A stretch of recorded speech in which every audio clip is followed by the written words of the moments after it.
श्री ठाकुरंकर विषय संबलित आलोचना आज विषय रखा जाइछि मरना मारना पारत मृत्यु को अवलुप्त कर। मु जने वक्ता नुह, मु आलोचक। श्री श्री ठाकुरंकर अनेक वाणी को नहीं, अनेक कथा को नहीं, अनेक समय अनेक प्रकार चिंता करे एवं ताको विशेष भाव विश्लेषण करने पे चेष्टा करे। ठाकुर ये जगह ये कथाटी कहीं कहते, आर मर्म कौन, आर आवश्यकता कौन, आर अर्थ कौन ही पारे। अर्थ तो करवा संभव नुह। श्री श्री ठाकुर एमती अनेक गुड़ाए वाणी अच्छी, अनेक गुड़ाए शब्द अच्छी जहाँ आम भली साधारण मनीष आमर ये क्षुद्र मस्तिष्क को प्रयोग कर, क्षुद्र चिंताधारा को प्रयोग कर विश्लेषण करदे अर्थ आक्षरिक अर्थ बाहर करदे संभव हुए ना। श्री श्री ठाकुर ये जो कथा आम बहुत जगह देखुचु, शुणुचु, लिखाई पढ़ुचु, माँ म्रियस्व महाजयी शक्यत चेत मृत्यु अवलोपय मरना मारना पारत मृत्यु को अवलुप्त कर। श्री श्री ठाकुर जो आप्तवाक्यर सरल अर्थ हूँ निजे मर ना एवं अन्य क्या मार ना। साधारण भाव में आम कहवा यार अर्थ या पारुछ जदि मृत्यु नामक शब्दटा को लोप कर दियो। ये सरल वाक्यटी को गभीर भाव में चिंता करी विश्लेषण कले यार अनेक रकम व्याख्या प्रकाश पाइब। आम भागवत पढ़ुचे, श्रीमद भागवत महापुराण रे वर्णना अच्छी मर्त्य मंडली देह बही देवता होइले मरई। यह एक प्रत्यक्ष एवं वास्तविक उपस्थापना। सृष्टि आबहमान काल आज पर्यंत आम देखि आसुचु एवं उपलब्धि करुचु जे से जेकोसी जीव होना कहीं पृथ्वी पक्षे जन्म होइछि एवं मृत्यु मध्य वरण करिछि। यह एक चिरंतन सत्य। दुनिया रे जहाँ एकमात्र सुनिश्चित एवं ध्रुव सत्य ताहा होछि मृत्यु। आम माने सब जन्म होइछु, बंची रहीचु, वृद्धि पाउछु, प्रगतिर सहित अग्रगति करुछु एवं सर्वदा अग्रगति करी प्रतिष्ठापन्न हेबार प्रचेष्टार मध्य अछु। निजर भविष्य जीवन को उज्ज्वलमय करी सुख शांति आनंदर जीवन उपभोग करिवार प्रयास मध्य जारी रखिछु। यह केते दूर संभव बा असंभव ताहा हमें जानिनु, किंतु एतिकी जानिछु जे आमे दिने निश्चित भाव में मरिबु। एभली एक चिरंतन सत्य को श्री श्री ठाकुर किपरि भाव में अग्राह्य करी कहउचंती मृत्यु को अवलुप्त कर। यह संभव कि? श्री श्री ठाकुर निजे जन्म होइचंती एवं तांकर तिरोधान मध्य होइछ, तथापि काहेकि से एभली एक वाणी देइछंती आसंतु ता पर विस्तृत भाव में आलोचना करिवा। परम प्रेम श्री श्री ठाकुर अभय देई कहिचंती सद्गुरुंकर शरणापन्न हो, सतनाम मनन कर आउ सत्संगर आश्रय ग्रहण कर। मु निश्चय कहूची तुमको आउ तुमर उन्नयन भाविबा को हेबो नाही। पुणी सत्यानुसरण रे कहिले कष्ट पाइबा पई राजी था, मरिबो नाही। आउ गोटे जगह सत्यानुसरण रे पुणी गोटे व्याख्या जगह लिखिले निजर मृत्यु जदि अपसंद कर तबे केबे हेले काहाको मर बोली कह नाही। श्री श्री ठाकुर दृढ़ता सहित प्रकाश करछंती निर्भर कर निर्भय हो, जने सत्संगीर कदापि अकल्याण हुए नाही। मृत्यु होची प्रत्येक जीव पई एक चरम भय। समस्त मृत्यु को अपसंद करती। श्री श्री ठाकुर प्रणीत जजन जाजन इष्टवृत्ति होची मनुष को निर्भय करी रखिबा पई एक अमोघ अस्त्र। श्री श्री ठाकुर प्रदत्त सतनाम होची एक जीवनी शक्ति। नाम द्वारा अनेक व्यक्ति को आसन्न मृत्यु मुखर बंचाइबार अनेक दृष्टांत मध्य आमे देखिचे। इष्टवृत्ति मनुष्यर अकाल मृत्यु को प्रतिहत करि पारे, यह मध्य सुनिश्चित। ये समस्त विषय को एकत्रित करी पर्यालोचना कले श्री श्री ठाकुरंकर मरना मारना पारत मृत्यु को अवलुप्त कर आप्तवाक्यर यथार्थता प्रतिपादित हुए। मनुष्यर सबुठारु बड़ भय मृत्यु को।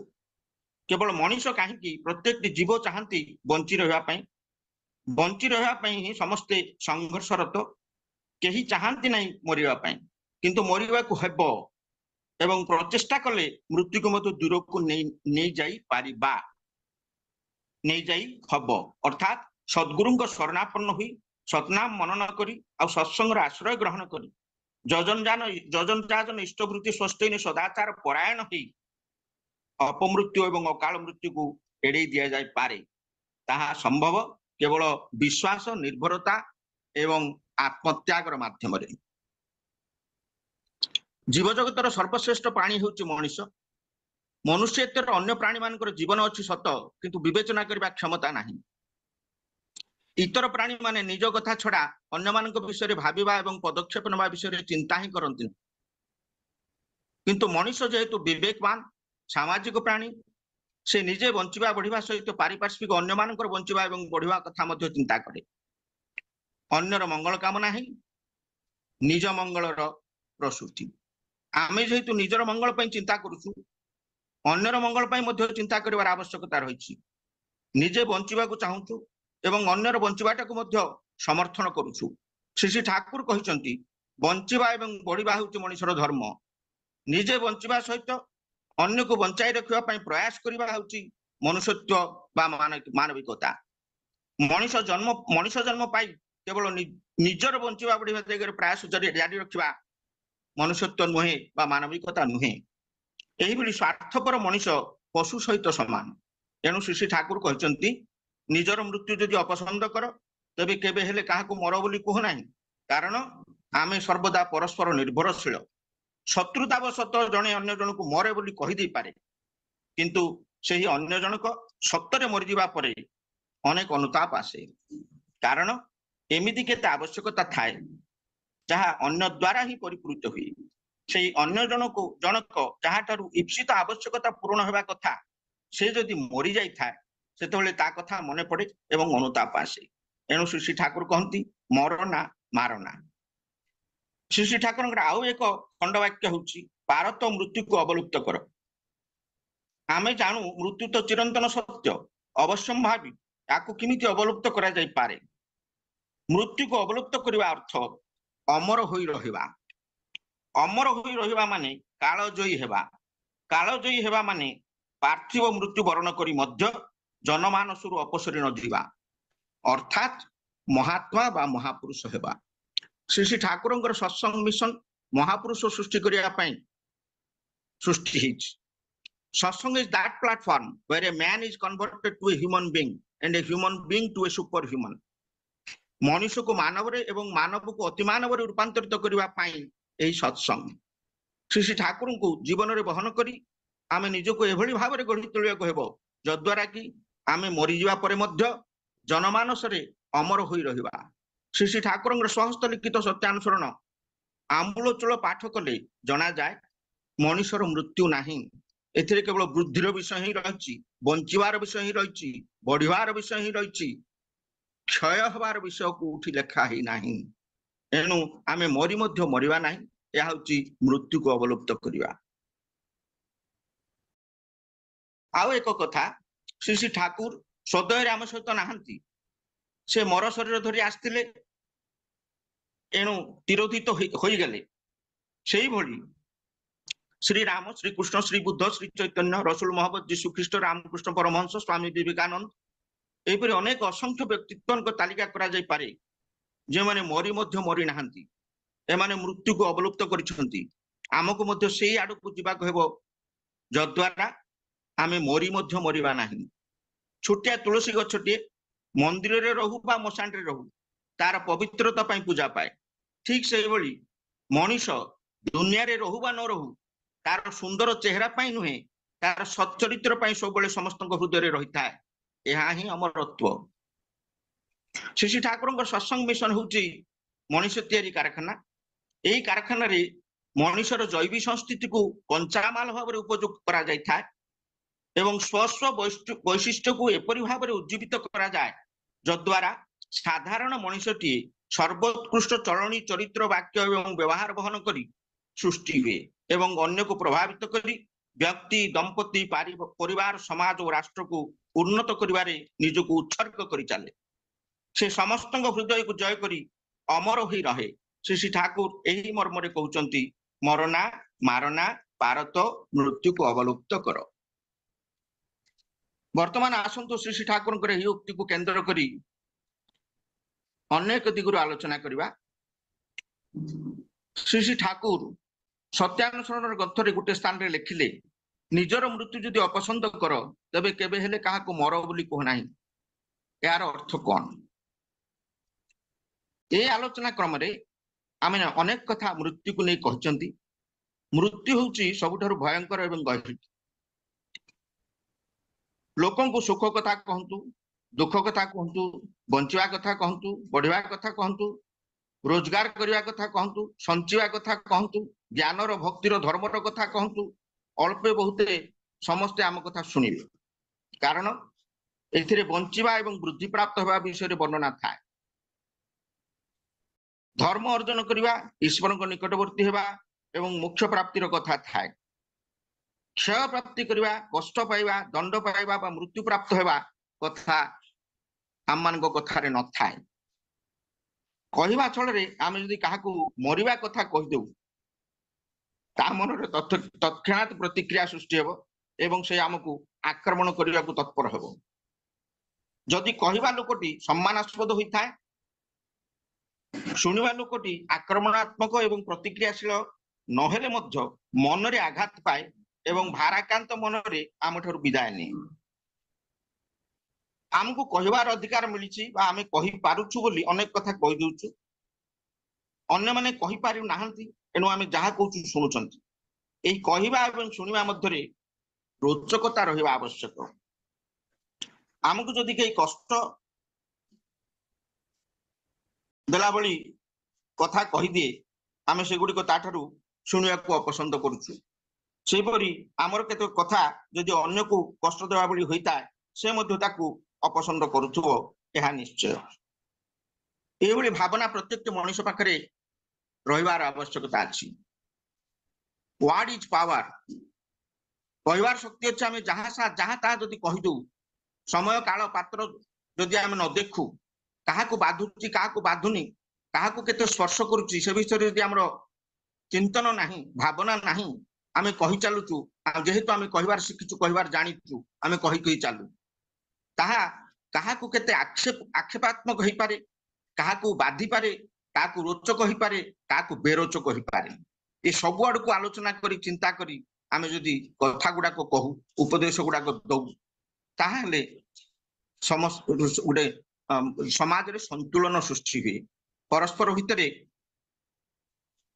ଶତ୍ରୁତା ଆସେ ନାହିଁ। ଯାହା ଶ୍ରୀ ଶ୍ରୀ ଠାକୁର ସବୁବେଳେ ମାଳ ଧରି ଜପୁଥିଲେ ଯେ ପରସ୍ପର ଭିତରେ ଶତ୍ରୁତା ଯେଭଳି ନ ଆସେ।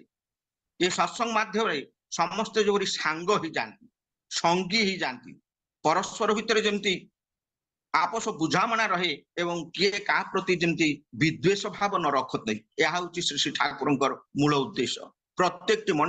ପ୍ରତ୍ୟେକଟି ମଣିଷକୁ ଯଦି ଭଲ ପାଏ, ପ୍ରତ୍ୟେକଟି ମଣିଷକୁ ଭଲ ପାଇବା ଦେଇ ଇତର ଜୀବମାନଙ୍କୁ ଭଲ ପାଇବା ଶିଖେ, ଇତର ଜୀବମାନଙ୍କୁ ଭଲ ପାଇବା ଦେଇ ସେ ଏ ସମଗ୍ର ଦୁନିଆରେ ଯେତେ ପାର୍ଥିବ ଅପାର୍ଥିବ, ସଜୀବ ନିର୍ଜୀବ, ଜଡ ଚେତନ, ଯେତେ ପ୍ରକାର ଜିନିଷ ଅଛି, ଯେତେ ପଦାର୍ଥ ଅଛି, ଯେତେ ଜୀବ ଅଛନ୍ତି, ସମସ୍ତଙ୍କୁ ଭଲ ପାଇବା ଶିଖେ।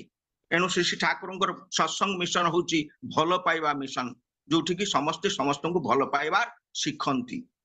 ସତ୍ସଙ୍ଗକୁ ଆସି ଠାକୁରଙ୍କ ସାମ୍ନାରେ ବସି ସତ୍ସଙ୍ଗ କଥା ଚିନ୍ତା କରି, ସତ୍ସଙ୍ଗର ଭଜନ କରି, ସତ୍ସଙ୍ଗର କୀର୍ତ୍ତନ କରି ଯଦି ଆମେ ଭଲ ପାଇବା ଶିଖି ନ ପାରୁ, ପରସ୍ପର ଭିତରେ ବନ୍ଧୁତା କରିବାର ଯଦି ଶିଖି ନ ପାରୁ, ପରସ୍ପରକୁ ଯଦି ଜାଣିବାର ଆମେ ଶିଖି ନ ପାରୁ, ପରସ୍ପରକୁ ନ ଜାଣୁ, ଆଉ ପରନିନ୍ଦା ପରଚର୍ଚ୍ଚାରେ ବ୍ୟାପୃତ ରହୁ, ସତ୍ସଙ୍ଗରୁ ଉଠିଯିବା ପରେ ଅନ୍ୟ ଜଣଙ୍କ ନାଁରେ ଗୋପିବା, ପରନିନ୍ଦା କରିବା, ପରଚର୍ଚ୍ଚା କରିବା, ଏମିତି ବି ଅଛନ୍ତି ଗୁରୁ ଭାଇ ନାଁରେ କହନ୍ତି, ଗୁରୁ ମା ମାନଙ୍କ ନାଁରେ କହନ୍ତି।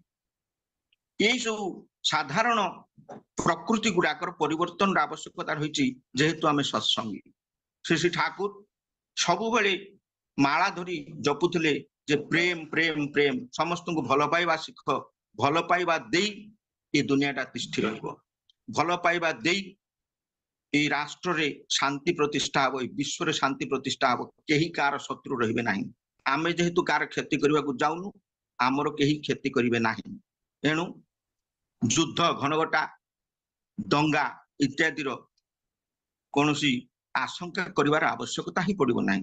ଶ୍ରୀ ଶ୍ରୀ ଠାକୁର ଏଇ ଗୋଟିଏ ମର୍ମକୁ ନେଇକି ସତ୍ସଙ୍ଗ ଗଠନ କରିଥିଲେ, ଯଦ୍ୱାରା କି ଏ ସମାଜରେ ଶାନ୍ତି ପ୍ରତିଷ୍ଠା ହେବ, ପ୍ରତ୍ୟେକଟି ମଣିଷକୁ ଭଲ ପାଇବେ ଏବଂ ସମାଜରେ ଭଲ ପାଇବା ହିଁ ରହିବ। ଭଲ ନ ପାଇବା ବୋଲି କୌଣସି ଜିନିଷ, ଯେମିତି ଘୃଣା କରିବା ଜିନିଷ ସମାଜରେ ରହିବ ନାହିଁ। ଏହା ଥିଲା ଶ୍ରୀ ଶ୍ରୀ ଠାକୁରଙ୍କର ମିଶନ। ଏସବୁ ହୁଏ କେମିତି?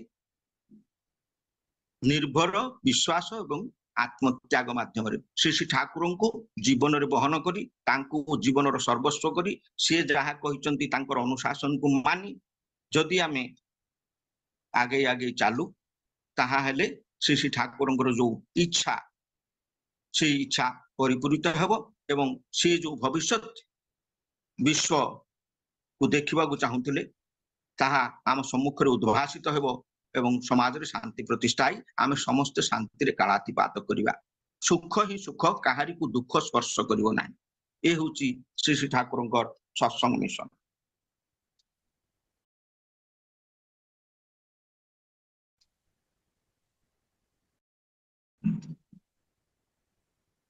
सेमिति आमे आमर मृत्यु को अपसंद करू मरिबा को केही चाहती नहीं आमे मध्य मरिबा पई चाहिबा नाही सबु चाहिबो गोटे लोक केवल मनीष कहीं पशुटे भी हो जे जीवन पाई से मरिबा पई केबे चाहिबो नाही आपण गाड़ी टे धरी रास्ता रे जाउथांतु कुकुरटे जाउची से जानिची ताको बाजी गले से मरि जीवो एणु कुकुरटी तड़ाई पड़े एणु आमे जानि परछे जे केवल मनुष्य कहीं इतर प्राणी माने मध्य चाहती बंचिबा पई मरिबा पई केही चाहती नाही आमे जेमति मृत्यु को भय करूचे सेमति अन्य माने मध्य मृत्यु को नापसंद करुछंती एणु श्री श्री ठाकुर कहती तुमे निजे जदि मरिबा को चाह नाही अन्य को मध्य मर बोली कह नाही एहा ही धर्म एहा ही मानविकता एणु श्री श्री ठाकुर कहउचंती मरना अर्थ निजर मृत्यु को सर्वदा अपसंद कर